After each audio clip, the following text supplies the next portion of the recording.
台湾对2021年的元旦开始开放有莱克多巴胺的美国猪肉进口，也毋过小机会抽查市面上计共289件有猪肉成分的产品全部拢无用到美国猪肉。也毋过小机会是指出讲，美国猪肉今年1月到5月进口量是有1200吨市场所拢无相关的产品，这实在是真奇怪。伊嘛呼吁小署应该公开公布美国猪肉伫咱国内的情况。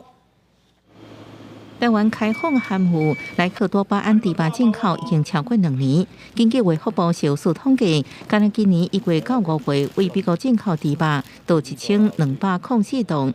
伫其他营业部位，比如猪脚、大肠头顶，也有1511吨。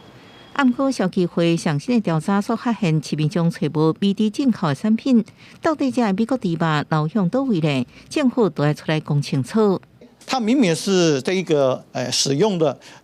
美国猪的这样一个原料，或是甚至呢贩卖的这个美国的一个猪肉，但是标示上呢标示了其他的一个原产地，不是美国的原产地，这2个可能性都有的。消基会表示，至今伫北中南的市场打翻便利超商、量贩店、百货公司等地，总共抽样289件含猪肉成分的相关食品，其中有272件是来自台湾，15件来自西班牙，9件来自加拿大等地。全猪肉产地标示合格率是100%。啊，毋过煞无一件是来自美国产制猪肉商品。未来也无法度相信，若果开放加拿大